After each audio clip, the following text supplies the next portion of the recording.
আসসালামু আলাইকুম রহমতুল্লাহ।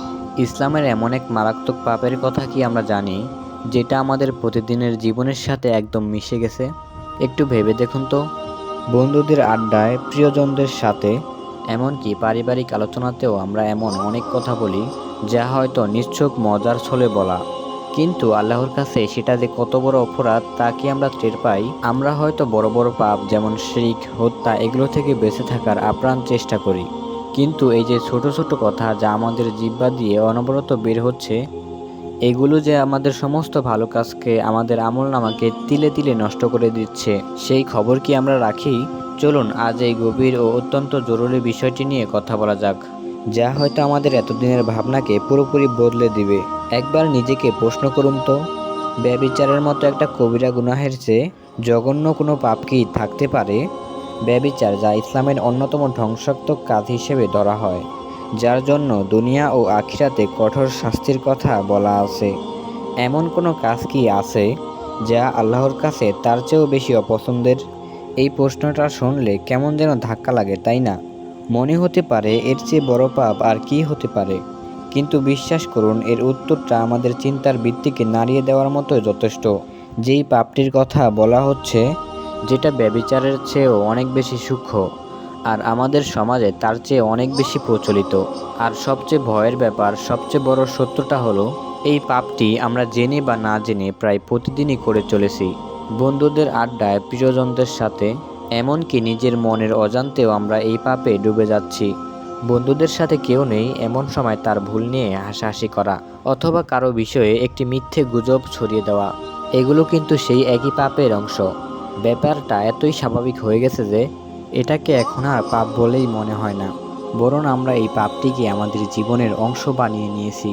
আমরা যেই গোপন মহাপাপটির কথা বলছি, তা হলো গীবত ও পরনিন্দা বা মিথ্যা অপবাদ, অথবা কাউকে নিয়ে উপহাস করা। এগুলোকে শুধু সাধারণ সামাজিক আচরণ ভাবলে বিরাট ভুল হবে। আচ্ছা, এই পাপগুলো কেন এত বেশি ভয়ঙ্কর? এগুলো সরাসরি একজন মানুষের সম্মান ও মর্যাদার উপর আঘাত আনে, যা রক্ষা করা ইসলামের অন্যতম একটি মূলনীতি। এই কাজগুলো সমাজে বিভেদ, ঘৃণা আর অবিশ্বাস তৈরি করে। এগুলো হলো আত্মার জন্য এক ধরনের ধ্বংসাত্মক বিষ, যা আমাদের ভালো আমলগুলোকে নিঃসন্দেহে নষ্ট করে ফেলে। ঠিক যেমন গুণপোকা কাঠকে ভিতর থেকে শেষ করে দেয়। পরনিন্দা করা, গুজব ছড়ানো, কারো শারীরিক গঠন নিয়ে হাসাহাসি করা, এগুলো আমাদের কাছে আজকাল কত সাধারণ ব্যাপার হয়ে দাঁড়িয়েছে।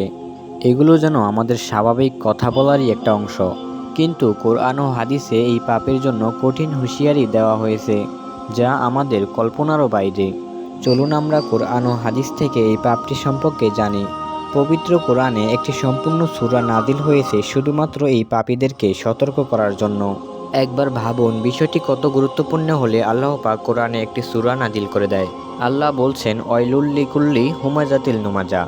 একবার চিন্তা করুন, আল্লাহ একটি সূরার নামই রেখেছে নিন্দাকারীদের নামে, আর তিনি শুরুই করেছেন ওয়াইল বা দুর্ভোগ শব্দটি দিয়ে।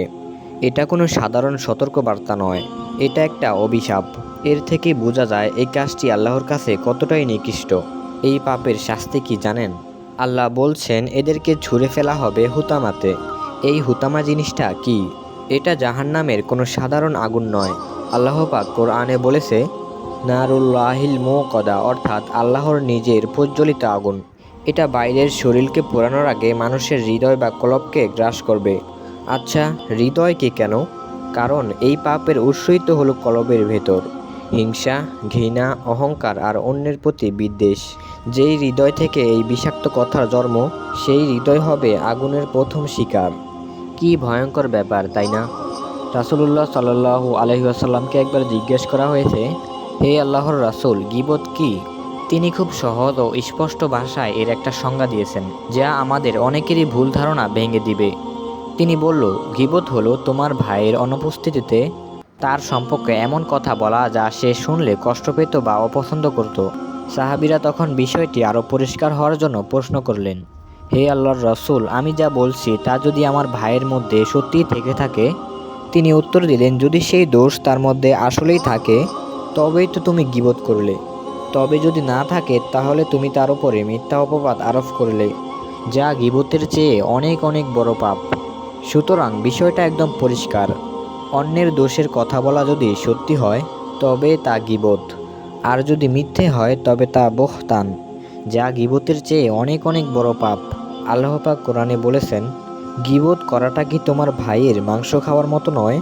দৃশ্যটা একবার কল্পনা করুন, আপনার নিজের ভাই যে মারা গেছে, আপনি তার দেহ থেকে মাংস ছিঁড়ে ছিঁড়ে খাচ্ছেন। এর চেয়ে ঘৃণা, এর চেয়ে দুঃখ, এর চেয়ে অমানবিক আর কি হতে পারে? যখনই আমরা কারো পেছনে তার সম্পর্কে খারাপ কথা বলি, আমরা যেন ঠিক এই কাজটিই করছি। আমরা তার মানসম্মান ছিঁড়ে খাই যখন সে নিজেকে রক্ষা করার জন্য সেখানে উপস্থিত নেই। আমাদের মুখের একটা ছোট কথার ওজন আল্লাহর কাছে কত হতে পারে জানেন? হজরত আয়েশা রাদিয়াল্লাহু আনহা একবার রাসূল সাল্লাল্লাহু আলাইহি ওয়াসাল্লামের আরেক স্ত্রী হজরত সাফিয়া রাদিয়াল্লাহু আনহুর সম্পর্কে ইশারায় বলেছিলেন, তিনি একটু খাটো। তিনি কোনো খারাপ শব্দ ব্যবহার করেননি, কোনো গালি দেননি, শুধু একটু শারীরিক বৈশিষ্ট্য নিয়ে একটি ইঙ্গিত দিয়েছিলেন। রাসূলুল্লাহ সাল্লাল্লাহু আলাইহি ওয়াসাল্লাম এই কথা শোনার সাথে সাথেই বললেন, আয়েশা, তুমি এমন একটি কথা বলেছ যা যদি সমুদ্রের পানির সাথে মিশিয়ে দেওয়া হয় তবে গোটা সমুদ্রের রং বদলে যাবে। সুবহানাল্লাহ। মাত্র একটি শব্দ, একটি ইশারা, যার বিষক্রিয়া এত বেশি যে তা একটি মহাসাগরকে দূষিত করে ফেলার ক্ষমতা রাখে। এখন আমরা নিজেদেরকে প্রশ্ন করি, আমাদের বলা হাজারো কটু কথা আল্লাহর কাছে কেমন হবে? আল্লাহ পাক কোরআনে বলেছেন, তোমরা একে অপরকে মন্দ নামে ডেকো না, আর যারা তা থেকে বিরত না হয় তারাই তো জালেম। এখন এই ভয়ানক পাপ থেকে বাঁচার উপায় কি? আমরা কি সারা জীবন এই পাপের বোঝা বয়ে বেড়াবো? উত্তর হলো না। ইসলামে যেমন সমস্যার কথা বলা হয়েছে, তেমনি সুন্দর ও বাস্তব সমাধানের পথ দেখিয়ে দেওয়া হয়েছে। আল্লাহর রহমত থেকে নিরাশ হওয়ার কোনো কারণ নেই। চলুন এখন সেই পথগুলো সম্পর্কে জেনে নেই, যা আমাদের জিহ্বাকে নিয়ন্ত্রণ করতে এবং আমাদের আত্মাকে পরিশুদ্ধ করতে সাহায্য করবে। ১. সচেতনতা। মনে প্রাণে বিশ্বাস করতে হবে যে এই পাপটি একটা মহাপাপ। যখনই আপনি এই পাপটি করতে যাবেন তখনই মনে করুন যে আপনি মৃত ভাইয়ের মাংস খেতে চাচ্ছেন না। ২. জিহ্বার হেফাজত। কোনো কথা বলার আগে ১ সেকেন্ড ভাবুন, এই কথাটি কি জরুরি? এটা কি কাউকে কষ্ট দিবে? এটা কি ভালো কথা? ৩. ভালো কথা বলুন অথবা চুপ থাকুন। রাসূল সাল্লাল্লাহু আলাইহি ওয়াসাল্লামের এই নীতিটি মনে প্রাণে বিশ্বাস করুন। মানুষের প্রশংসা করুন, উৎসাহ দিন। ৪. প্রতিবাদ করুন। যেখানে গীবত হচ্ছে সেখানে প্রতিবাদ করুন, অথবা সেই স্থান ত্যাগ করুন। চুপ করে শুনলেও আপনার গুনাহ হবে। ৫. ক্ষমা চান। যদি ভুল হয়ে যায় তাহলে অহংকার না করে তার কাছে ক্ষমা চান। কাজটা কঠিন আমি জানি, কিন্তু জাহান্নামের আগুন এর চেয়ে অনেক কঠিন। সব কিছুর ঊর্ধ্বে আমাদের একটি কথা সবসময় মনে রাখতে হবে, আমাদের সকল ইবাদতের মূল উদ্দেশ্য হলো নিজেকে একজন ভালো মানুষ হিসেবে গড়ে তোলা। আমাদের ইবাদতগুলো হলো একটা গাছের শিকড়ের মতো, আর আমাদের আচরণ হলো তার ফল। যদি শিকড় খুব শক্তিশালী থাকে কিন্তু সেই গাছ থেকে শুধু বিষাক্ত ফলই বের হয়, তাহলে সেই গাছের মূল্য কী?